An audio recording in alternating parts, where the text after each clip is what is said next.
Baik, Assalamualaikum warahmatullahi wabarakatuh. Perkenalkan, saya Fahresa Nugraheni Supatminingsih, SPI MSI, peserta Pekerti Internal Untirta tahun 2021 dari Prodi Ilmu Perikanan, Fakultas Pertanian. Baik, pada kesempatan kali ini saya mendapatkan tugas dari Dr. Syihabuddin Said MSI untuk memaparkan penjelasan terkait penyusunan bahan ajar dan rubrik penilaian. Tujuan dari pelatihan ini adalah peserta dapat memahami teknik penyusunan pengembangan bahan ajar, serta dapat memahami pengembangan evaluasi dan rubrik penilaian. Nah, pada pokok bahasan kali ini berupa teknik penyusunan buku sebagai bahan ajar, kemudian tahap pengembangan dan penyusunan buku sebagai bahan ajar, lembar evaluasi bahan ajar, dan rubrik atau kriteria penilaian. Dalam teknik penyusunan buku sebagai bahan ajar, perlu diketahui beberapa pengertian terkait materi perkuliahan atau pelajaran yang disusun secara sistematis sebagai sumber belajar untuk mencapai tujuan pembelajaran. Nah, ini yang disebut sebagai bahan ajar. Menurut para ahli, seperti dari National Center for Competency Based Training, adalah bahan ajar merupakan segala sesuatu berupa bentuk bahan yang digunakan untuk membantu dosen atau guru atau instruktur dalam melaksanakan proses pembelajaran. Nah, jenis bahan ajar sendiri banyak, mulai dari bahan ajar cetak seperti buku, diktat, modul, dapat juga dari audio, kemudian visual dan multimedia interaktif lainnya. Nah, para pendidik atau guru atau dosen dapat menggunakan proyektor, laptop, website, atau media sosial lainnya sebagai media ajar. Namun, dari beberapa jenis bahan ajar tersebut, bahan yang paling relatif mudah dibuat adalah bahan ajar cetak. Nah, dari fungsi bahan ajar sendiri, ini dibedakan menjadi 3 macam menurut Prastowo dalam Lestari, yaitu fungsi bahan ajar dalam pembelajaran klasikal, fungsi bahan ajar dalam pembelajaran individual, dan fungsi bahan ajar dalam pembelajaran kelompok lain. Untuk fungsi bahan ajar dalam pembelajaran klasikal, yaitu sebagai salah satu sumber belajar serta pengawas dan pengendali proses pembelajaran. Kemudian, sebagai bahan pendukung proses pembelajaran yang diselenggarakan. Kemudian, fungsi bahan ajar dalam pembelajaran individual itu adalah sebagai media utama dalam proses pembelajaran. Yang kedua, yaitu sebagai alat yang digunakan untuk menyusun dan mengawasi proses peserta didik dalam memperoleh informasi. Selanjutnya adalah sebagai penunjang media pembelajaran individual lainnya. Kemudian yang ketiga, fungsi bahan ajar dalam pembelajaran kelompok antara lain sebagai bahan yang terintegrasi dengan proses belajar kelompok dengan cara memberikan informasi tentang latar belakang materi, informasi tentang peran orang-orang yang terlibat dalam pembelajaran kelompok, serta petunjuk tentang proses pembelajaran kelompoknya sendiri. Dan sebagai bahan pendukung belajar utama, dan apabila dirancang, maka dapat meningkatkan motivasi belajar peserta didik. Nah, itu adalah fungsi dari bahan ajar. Untuk bahan ajar memiliki beberapa karakteristik. Yang pertama yaitu sebagai self-instructional, yaitu bahan ajar dapat membuat peserta didik mampu membelajarkan diri sendiri dengan bahan ajar yang dikembangkan. Artinya, bahan ajar yang digunakan tersebut secara tidak langsung dapat dengan mudah dipelajari oleh peserta atau mahasiswa. Yang kedua, bahan ajar harus memuat tujuan yang dirumuskan dengan jelas, baik tujuan akhir maupun tujuan antaranya, memudahkan peserta didik belajar dengan tuntas dan memberikan materi pembelajaran yang dikemas dengan ringkas dan lebih spesifik. Gitu. Jadi lebih singkat, padat, dan jelas. Yang kedua, sebagai self-contained, yaitu bahan ajar haruslah memuat seluruh bagian-bagian dalam suatu buku secara utuh dan memudahkan peserta didik mempelajari bahan ajar tersebut. Yang ketiga, stand alone atau berdiri sendiri, yaitu bahan ajar yang dikembangkan tidak tergantung pada bahan ajar lain.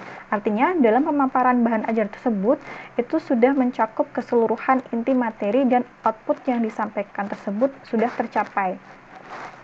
Selanjutnya, yang keempat, karakteristik bahan ajar yaitu adaptif, yaitu bahan ajar hendaknya memiliki sifat yang adaptif, yang tinggi terhadap perkembangan ilmu dan teknologi untuk menambah pengetahuan peserta didik, sehingga bahan ajar yang dimaksudkan adalah bahan ajar ini tidak bersifat kaku atau statis, namun bersifat dinamis seiring dengan perkembangan teknologi dan zaman, begitu.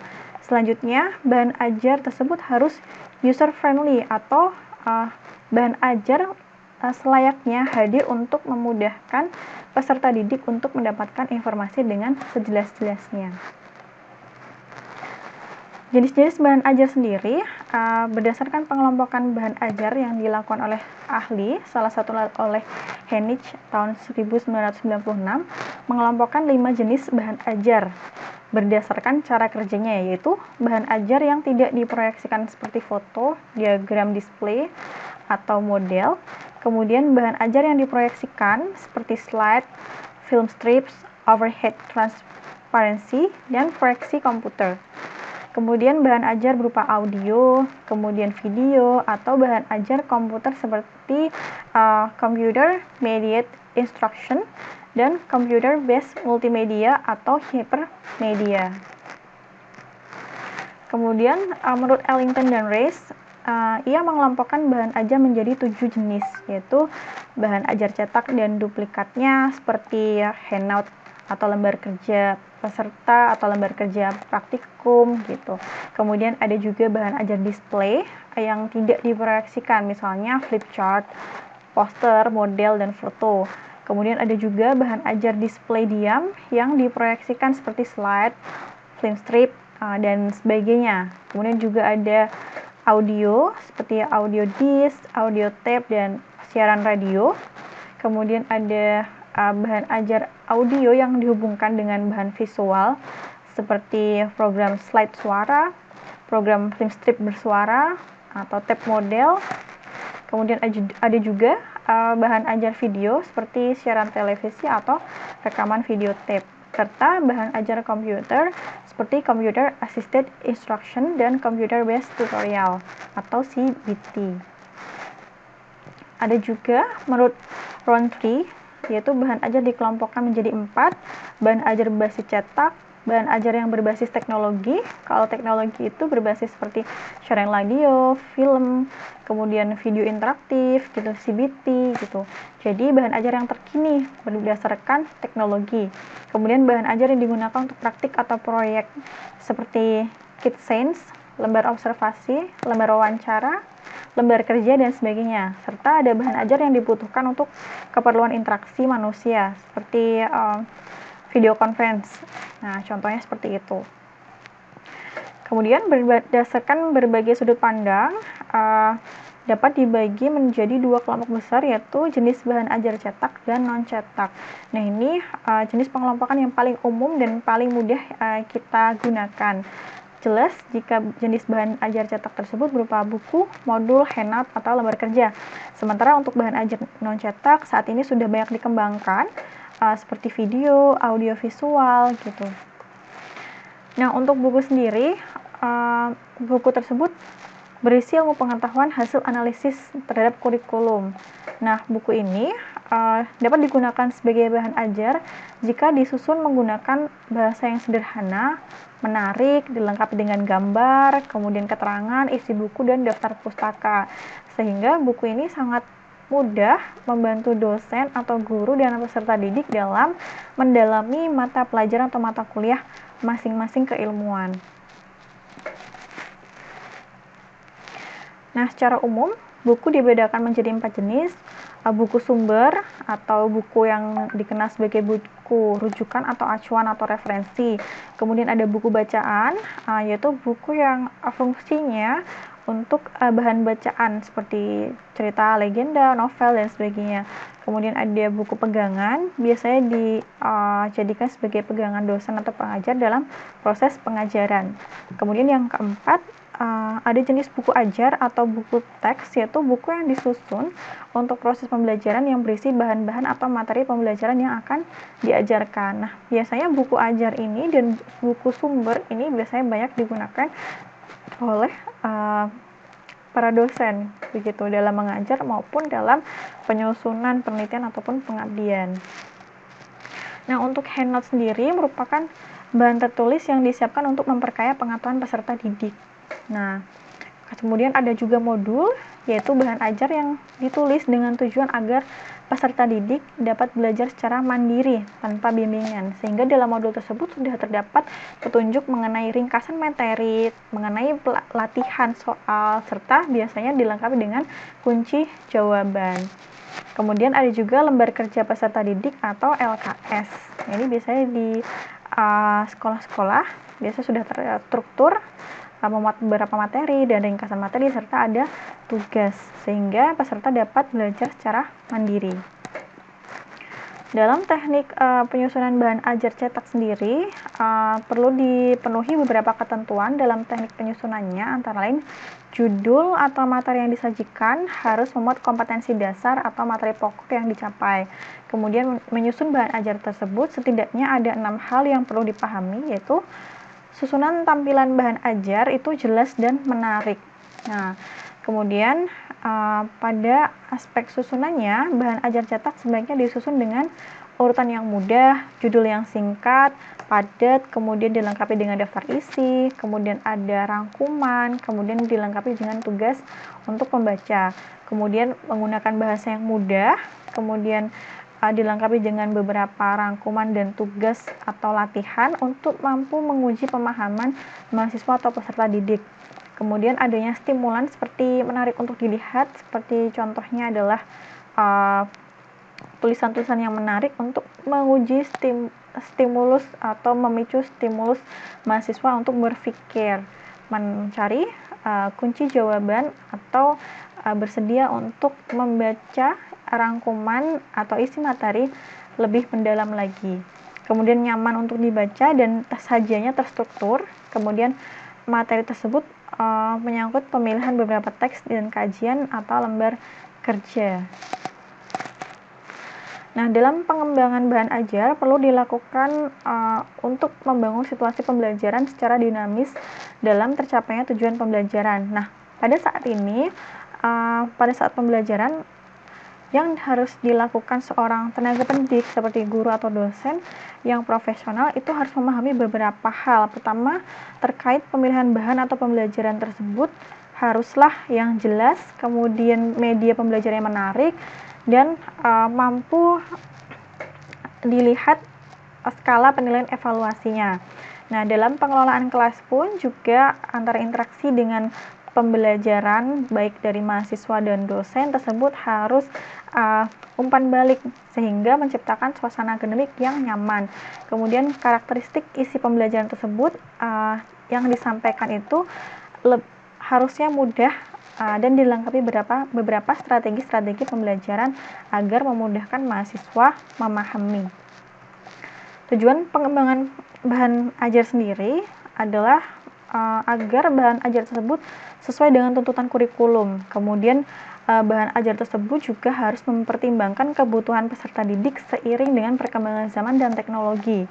Kemudian membantu peserta didik memperoleh alternatif bahan ajar selain buku dan teks, kemudian memudahkan dalam pelaksanaan pembelajaran.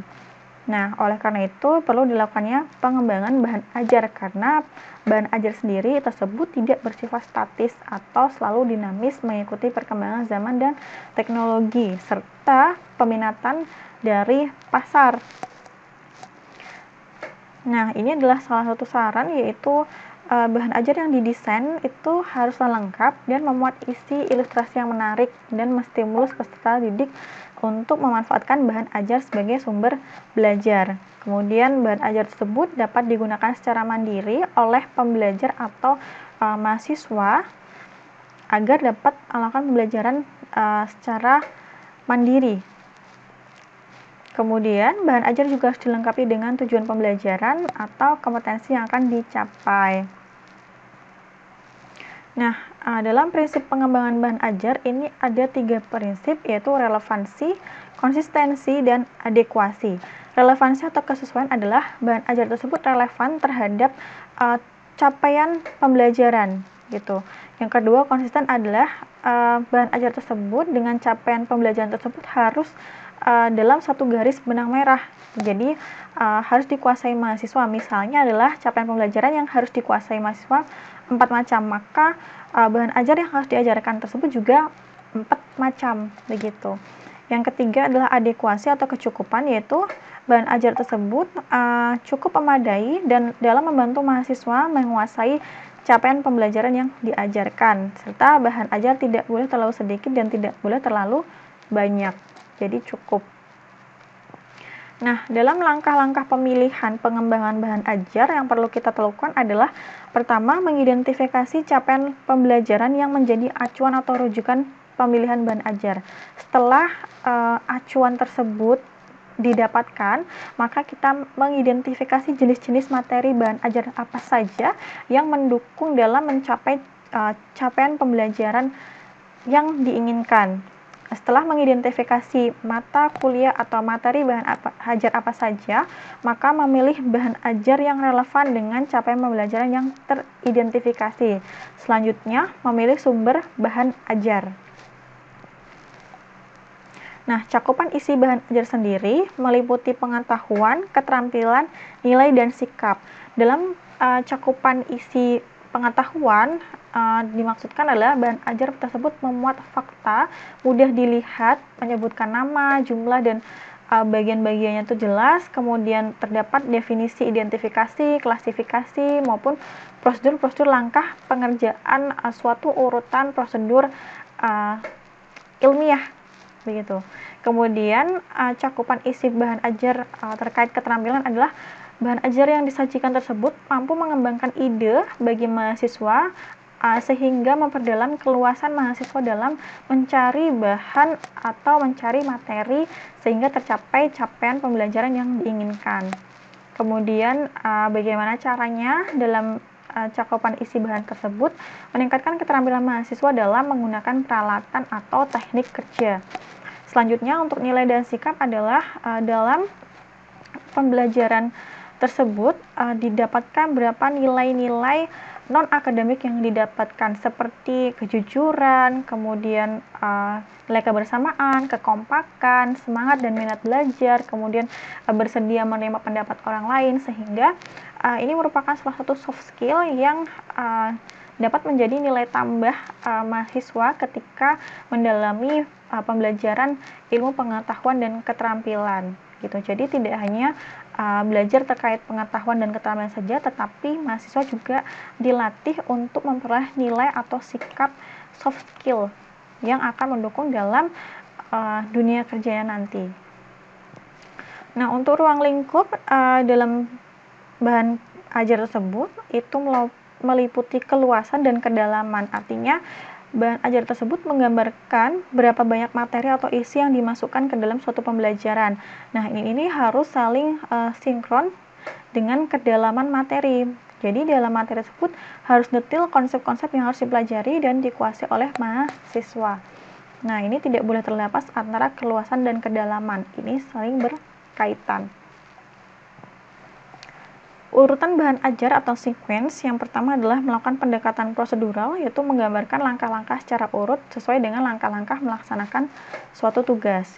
Yang kedua dapat dilakukan dengan pendekatan hierarki, yaitu menggambarkan urutan yang berjenjang dari mudah ke sulit atau dari yang sederhana ke kompleks. Jadi dalam penyusunan bahan ajar kita dapat menyusun bahan ajar tersebut dari langkah-langkah urutan atau menggambarkan urutan berjenjang. Jadi dimulai dari misalnya definisi, kemudian identifikasi, kemudian baru mungkin teknik-teknik urutan tertentu, mungkin kemudian perhitungan, kemudian latihan atau tes formatif dan sebagainya. Sehingga ini merupakan urutan bahan ajar berjenjang atau hierarkis. Nah, untuk teknik penyusunan bahan ajar sendiri atau buku daras, itu buku ajar atau buku daras adalah suatu teks yang digunakan sebagai standar pada mata kuliah pelajaran tertentu. Kemudian buku ajar tersebut memiliki karakteristik sebagai sumber materi ajar atau referensi baku mata kuliah, kemudian dapat disusun secara sistematis dan sederhana, serta terdapat petunjuk pembelajaran. Nah, buku ajar sendiri ini terdapat beberapa kriteria di dalamnya. Untuk keamanan nasional, secara isi, cara penyajian atau bahasa, buku ajar tersebut harus selaras dan tidak bertentangan dengan peraturan perundang-undangan. Kemudian isi buku bahan ajar tersebut sebaiknya memuat sekurang-kurangnya pelajaran minimal yang harus dikuasai mahasiswa atau peserta. Kemudian sesuai dengan kurikulum, sesuai dengan capaian pembelajaran, memiliki nilai kebenaran yang dapat ditinjau atau fakta, serta dapat dibuktikan secara ilmiah. Kemudian sesuai dengan perkembangan ipteks dan kedalaman serta keluasan buku ajar tersebut mampu mencakup capaian pembelajaran yang wajib atau diterima oleh mahasiswa. Dalam cara penyajiannya, tahapan penyajiannya dapat dilakukan secara sederhana ke kompleks atau mudah ke sukar atau saling memperkuat bahan kajian atau menarik minat dalam perhatian peserta didik atau menantang atau merangsang peserta didik untuk mempelajari buku atau dapat juga melalui pengorganisasian atau sistematika penulisan agar memperhatikan aspek kemampuan peserta didik. Nah, ini cara penyajiannya mendapat berbagai macam. Bagaimana cara kita memancing atau bagaimana cara kita merangsang mahasiswa untuk tertarik membaca atau menyelesaikan bahan ajar tersebut atau modul. Kemudian bahasa yang digunakan itu bahasa Indonesia dengan yang benar dan kalimat yang baku. Kemudian kalimat juga dapat disesuaikan dengan tingkat kematangan dan perkembangan peserta. Kemudian dilengkapi dengan istilah, kosakata atau simbol. Kemudian dapat dilengkapi dengan ilustrasi yang relevan, yang tidak mengganggu atau dapat diimplementasikan atau digambarkan dengan keadaan nyata. Sehingga ada suatu ilustrasi mahasiswa tersebut bagaimana secara teori dan implementasinya, sehingga akan mempermudah mahasiswa dalam mentranslate teori tersebut. Secara sistematis, kerangka dan langkah menulis buku bahan ajar yang pertama adalah menyusun rencana pembelajaran semester atau RPS sebagai acuan proses pembelajaran. Kemudian RPS sebagai materi atau substansi baku ajar. Kemudian dalam RPS harus memuat capaian pembelajaran mata kuliah dan sub capaian pembelajaran mata kuliah sebagai sasaran tujuan yang ingin dicapai. Kemudian setelah menyusun RPS dan acuan-acuannya, mulai menyusun outline berupa pendahuluan, deskripsi mata kuliah, capaian pembelajaran, petunjuk penggunaan, kompetensi prasyarat, gitu dan sebagainya. Kemudian untuk bagian isi, memuat judul, uraian tentang tujuan kegiatan pembelajaran, materi, kesimpulan, tugas, evaluasi, dan kunci jawaban. Kemudian pada bagian akhir, buku ajar dapat dilengkapi dengan daftar pustaka, glosarium atau indeks atau biografi penulis, dan serta dilengkapi dengan cover, lembar persembahan, kata pengantar, dan daftar isi. Nah, untuk mengembangkan suatu bahan ajar, perlu dilakukan suatu evaluasi atau penilaian, apakah bahan ajar tersebut masih layak digunakan atau tidak, gitu. Dalam suatu evaluasi program pembelajaran, maka kita harus mengevaluasi pertama dilihat dari profil atau profil lulusan yang dicapai, apakah profil lulusan tersebut sesuai dengan capaian pembelajaran.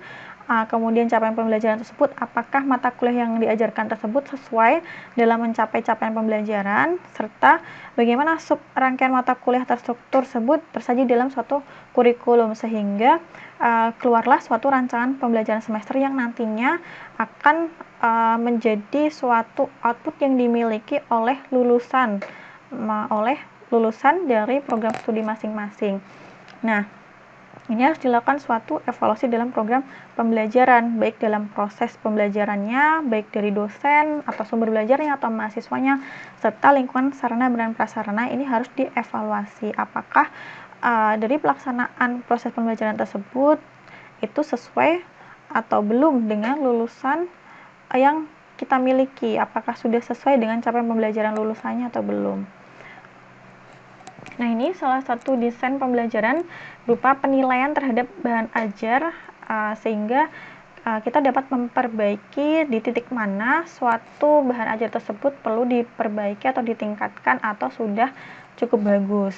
Nah, ini perlu dilakukan suatu evaluasi dengan melihat pertama dari capaian pembelajarannya, kemudian memuat isi pembelajaran, kinerja belajar mahasiswa dan indikator-indikator, kemudian instrumennya, hingga mengembangkan penyusunan suatu materi belajar.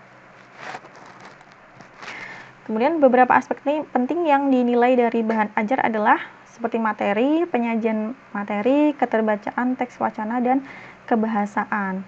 Untuk materi sendiri dapat disajikan dalam buku ajar sesuai dengan materi atau silabus yang dikembangkan, yaitu sesuai dengan kompetensi dasar, sesuai dengan indikator tujuan pembelajaran, serta fokus pada keterampilan berbahasa dan kegiatan pembelajaran yang berkaitan dengan kebutuhan atau karakteristik siswa. Kemudian memuat seleksi organisasi sesuai dengan pemahaman pembelajaran, seperti memuat kosakata terstruktur yang berkaitan dengan isi teks atau lisan dan tulisan. Kemudian dalam penyajian, ini dapat dijabarkan menjadi beberapa aspek, seperti penyajian tersebut harus jelas, memuat tujuan, kemudian memuat keterampilan berbahasa, kemudian menyajikan butir ajar tersebut secara jelas, kemudian penyajiannya juga terintegrasi sesuai dengan karakteristik pembelajaran. Kemudian dalam penyajian tersebut juga mendorong pembelajar atau siswa itu aktif dan kreatif, sehingga secara tidak langsung akan menuntut mahasiswa beraktivitas untuk mendengar atau membaca atau berbicara atau menulis terkait dengan bahan ajar yang diberikan. Keterbacaan, nah unsur ini adalah merupakan unsur berupa tingkat kemudahan bahasa, yaitu menggunakan kosakata atau kalimat atau paragraf atau wacana yang mampu diserap atau mudah untuk dicerna oleh mahasiswa, baik dari pemilihan katanya, kalimat, paragraf, maupun teks yang dideskripsikan dalam bahan ajar. Nah, untuk teks atau wacana dan gambar atau ilustrasi, yaitu agar teks tidak mengarah kepada agama, kemudian juga tidak mengarah kepada suatu suku tertentu atau mengarah pada strata sosial tertentu, sehingga dalam teks atau wacana atau gambar ilustrasi tersebut bersifat netral gitu. Kemudian dalam kebahasaan juga menjadi suatu ukuran kualitas bahan ajar, yaitu menggunakan bahasa yang tepat, instruksi yang jelas, kemudian terstruktur juga, serta latihan tersebut juga perlu dikembangkan untuk menggunakan tata bahasa yang baik dan benar secara terbiasa. Nah, untuk teori penilaian dalam pengembangan bahan ajar, ini contoh dari Dick dan Carey yang dinilai dan diperhatikan, yaitu memperhatikan motivasi belajar yang diinginkan, kesesuaian materi, mengikuti suatu urutan yang benar, kemudian berisikan informasi yang dibutuhkan, serta adanya latihan praktek atau tes. Nah, dalam validasi kelayakan bahan ajar yang dikembangkan, perlu dilakukan suatu uji coba keterbacaan, kemudian penilaian bahan ajar, serta uji coba terhadap capaian skor hasil belajar. Pada proses evaluasi bahan ajar ini, harus dilakukan evaluasi berupa komponen kelayakan isi, seperti kesesuaian kompetensi, kemudian komponen kebahasaan, kemudian komponen penyajian, kemudian komponen kegrafikan, serta variabel dalam evaluasi. Karena idealnya evaluasi dilakukan untuk semua aspek yang menyangkut kualitas bahan ajar cetak sendiri, seperti materi, biaya, dan distribusi.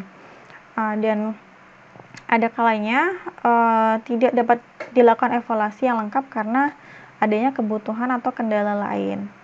Nah, ini adalah salah satu contoh lembar evaluasi penilaian bahan ajar, yaitu beberapa variabel sudah ditentukan dengan dilengkapi dengan indikator, sehingga penilai atau kita dalam melakukan evaluasi bahan ajar, apakah bahan ajar tersebut sudah mencapai indikator-indikator yang ada dalam penilaian atau belum, begitu. Sehingga nanti bisa ditotal skornya, berapa banyak yang sesuai dan berapa banyak yang tidak.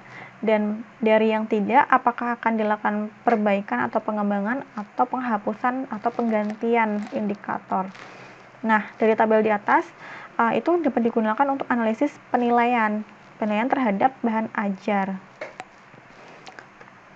Nah, ini adalah satu contoh evaluasi untuk medium cetak seperti kesesuaian dengan kurikulum, kemudian diberi rating apakah tinggi, sedang, rendah, atau tidak, kemudian dapat diberi juga penilaian apakah ini menurut SWOT, apakah kuat atau lemah, atau ada langkah-langkah yang direkomendasikan. Ini juga contoh untuk evaluasi medium cetak, foto dan gambar, sama. Nah, kenapa dalam pengembangan buku ajar tersebut perlu dilakukan evaluasi? Karena pengembangan buku ajar atau daras harus sesuai dengan kurikulum, dan kurikulum tersebut ini sangat dinamis sifatnya, sehingga evaluasi buku ajar diperlukan untuk menghasilkan desain bahan ajar yang baik untuk meningkatkan kualitas pembelajaran dalam mencapai capaian pembelajaran. Nah, berikut pemaparan terkait materi pengembangan bahan ajar dan evaluasi penilaian bahan ajar. Semoga dapat membantu. Sekian dari saya. Billahi taufiq wal hidayah. Wassalamualaikum warahmatullahi wabarakatuh.